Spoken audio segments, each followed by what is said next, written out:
E aí pessoal, tudo bom? Estamos aqui para falar hoje fazia um tempinho que a gente não estava falando sobre cinema ou TV, streaming, enfim. E tem um seriado na Netflix, A Queda da Casa dos Ushers, aqui, ó, se você olhar, que é muito legal, muito legal. Tem um cara que eu sou muito fã, assim, nem sei bem porquê, até porque eu não sou um cara muito de filme de terror, assim, ou de medo, né? Mas envolve o Edgar Allan Poe, né? Que é o pai, digamos assim, da literatura macabra, sinistra, enfim, né? E até teve um outro filme que não é baseado num conto dele, mas ele aparece como personagem, que é o jovem Edgar Allan Poe, que ele aparece no Pálido Olho Azul, que é muito legal. Até antes de ver a Queda da Casa dos Usher, eu tava com vontade de ver de novo o Pálido Olho Azul. E aqui fica o vídeo, né? Aqui tem a capa do vídeo para procurar, que a gente falou sobre o Pálido Olho Azul. Muito bom, vale a pena ver o vídeo que a gente fez, né? Então aí, já aproveita, já segue o canal, toca o sininho, comenta, enfim, todas essas coisas aí para ajudar a gente, né? E o Edgar Allan Poe é um cara assim, eu gosto de brincar assim, né? Acho que é um menino muito perturbado. Decididamente é um menino muito perturbado. Ele até morre jovem, tá? Ele morre aos 40, se eu não me engano, 37, uma coisa do gênero, assim. E ele é um cara muito triste, né? Ele é um cara triste, trágico, né? E ele traz isso para ele. Ele não tem basicamente um livro do Edgar Allan Poe, assim, uma história, um negócio, mas são muitos contos, né? Alguns muito famosos, como O Pêndulo, O Corvo, né? E aí é que tá. E a Queda da Casa dos Usher, né? É um conto. E aqui, na realidade, eu até faço justiça, assim, muitas vezes eu assisto críticas sobre o filme em si, né? Para entender um pouco dos bastidores, de como aquilo está acontecendo, sabe? De como está se desenrolando aquela história, para mim até entender um pouco do que eu estou vendo, porque eu olho com olhos tão críticos a iluminação, que daqui a pouco eu posso fazer uma injustiça com alguma coisa que eu goste pouco ou que eu goste demais e de repente aquilo está fora de contexto. Então eu gosto muito de ouvir. Aqui no caso, sobre a queda da Casa dos Usher, eu fui no canal da Boscov, que eu gosto bastante, que é a Isabela Boscov. Ela é muito inteligente, mulher muito inteligente, fala muito bem. E aí que tá, assim, antes de falar propriamente da iluminação, né? Ela até realmente menciona, e aí cara, me toquei, né? Porque eu já tinha lido algumas coisas, alguns contos do Edgar Allan Poe. Até eu tenho um livro aqui do Pêndulo, depois eu vou botar. Até tem ele em história em quadrinho, que eu achei interessante, né? Aí eu vou botar aqui depois, Miguelito, larga aqui. Fotografar. Ele fez a Queda da Casa dos Usher, fora o conto. Ele, na verdade, fez um grande popurrí dos seus contos e botou ali dentro. E aí ele vai desenvolvendo, né? E aí tem uma coisa assim, como é uma minissérie de 8 capítulos, então não é uma coisa tão extensa, e eu não dou spoiler, mas assim, alguma coisa muito sombria do passado dele e da irmã, né? São os dois irmãos Ushers. Eles fundam uma farmacêutica, tá? E aí a farmacêutica já é uma coisa trazida para o lado contemporâneo, até é baseado em opioides e tal, não sei o que, então é um troço meio pesado, assim. E tem um pano de fundo que é interessante, né, dessa coisa que eu não sei o quanto é verdade, o quanto é mito ou folclore, né, tipo... É muito comum alguém acusar as farmacêuticas de grandes vilões da humanidade, tipo, as doenças só existem porque os farmacêuticos inventaram para vender remédios e tal. Então isso tipo, é meio forçoso o negócio, né? Mas o pano de fundo realmente é o que acontece nessa farmacêutica. E não quero contar a história, mas são 6 filhos que tem na história. E como eles acabam tendo fins trágicos, praticamente um por episódio, é difícil de tu entrar no personagem dele chegar a ter algum tipo de carisma, né? Porque muitos vilões têm carisma com a gente, né? Talvez um caso muito clássico de um vilão que tenha carisma é o talentoso Ripley, né? Ele era muito carismático, agora tu tá torcendo pelo cara, né? O cara, tipo, não tinha nada, sabe? O próprio Coringa, entre aspas, né? Agora vai ter o Coringa 2, tô até com medo de ver. Né? Porque o Coringa foi tão bom aí que às vezes o cara começa né? Perde a mão. Então, às vezes a gente tem um carinho por certos vilões, assim, que tem uma história, um pano de fundo, né? Pode até falar de iluminação, né? Mas, tipo, a própria Disney fez a Malévola, né? Sentiu afeição pela Malévola agora, né? Não tem 500 casos desses. Mas o que eu achei interessante, e eu gostei muito de assistir um outro vídeo da figurinista do filme, vou ter que dar uma colada aqui, pessoal, que era não vou achar agora, para variar, o Miguel vai a Lauren Kelsey. E eu tava vendo ela falar, e ela, cara, os filhos do cara, tipo, como praticamente um tem um fim trágico por cada episódio, como é que eu ia dar uma característica para cada um? Porque, assim, basicamente eles eram todos ricos, jovens e saudáveis. Quer dizer, são 6 filhos iguais. E aí tem uma coisa que, cara, foi uma grande sacada, foi que cada filho tem uma cor. Cada filho tem uma cor de figurino e que a casa deles, cada um tem sua moradia e tal, ela se ambienta dentro dessa cor. E isso eu achei fabuloso, porque a luz conduz, né? E a cor é luz, né? A cor é luz. É diferente de ser uma coisa assim, tudo é iluminação. Tipo, nada a ver, nada a ver, sabe? Mas,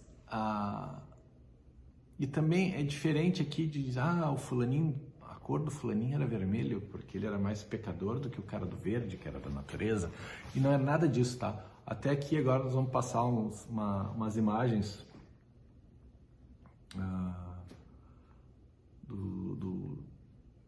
do filme, né, do seriado, e cada filho tinha uma cor, e era bem interessante isso, cara, bem interessante.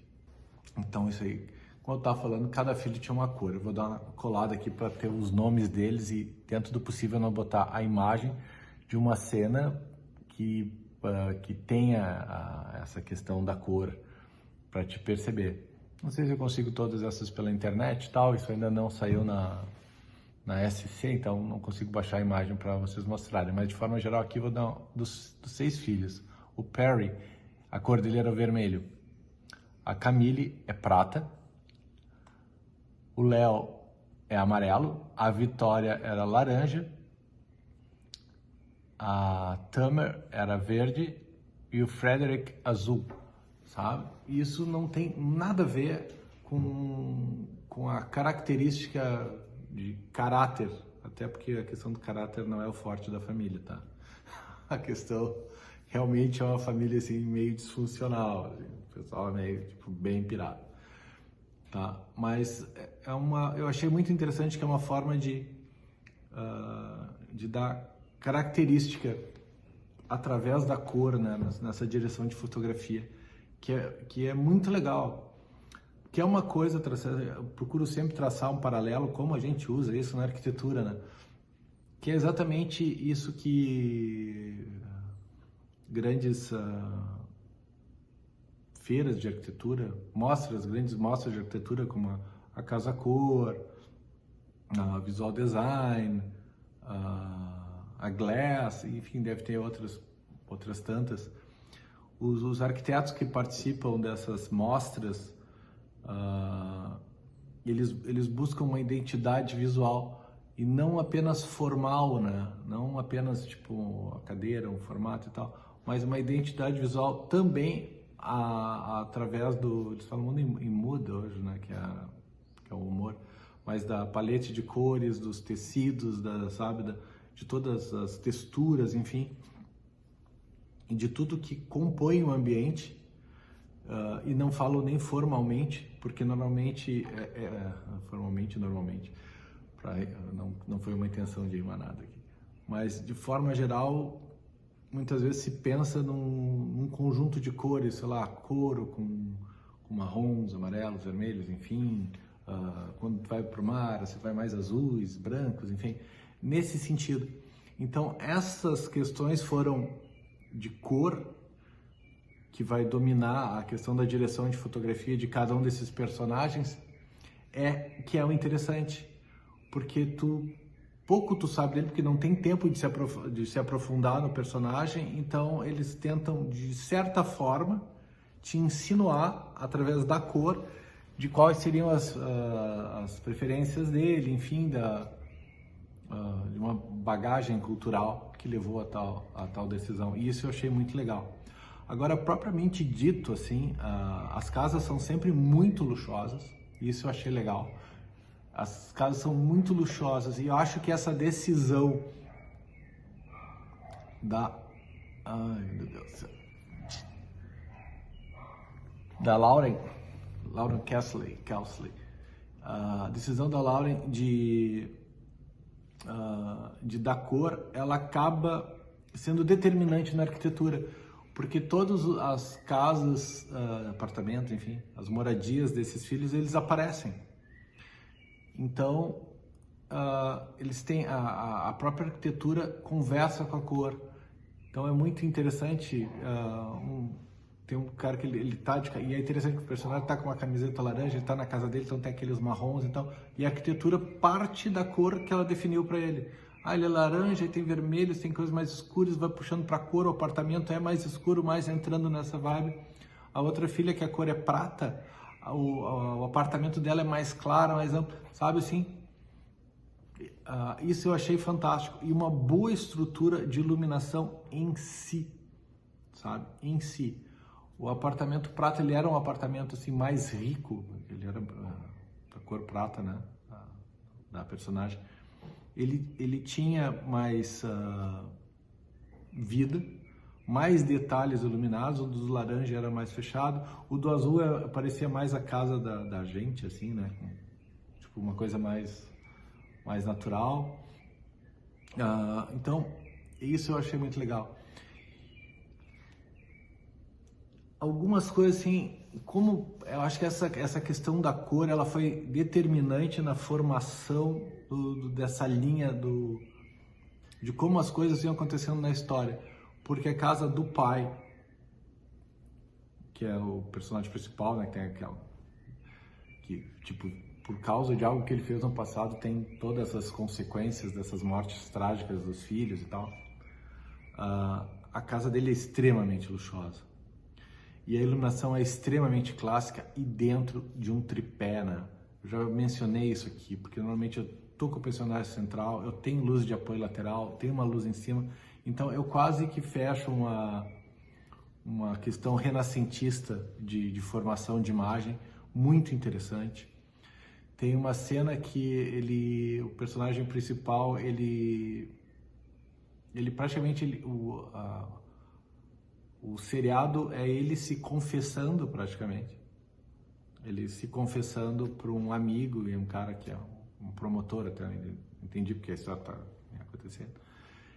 E tem essa luz de interrogatório que é muito interessante, sabe?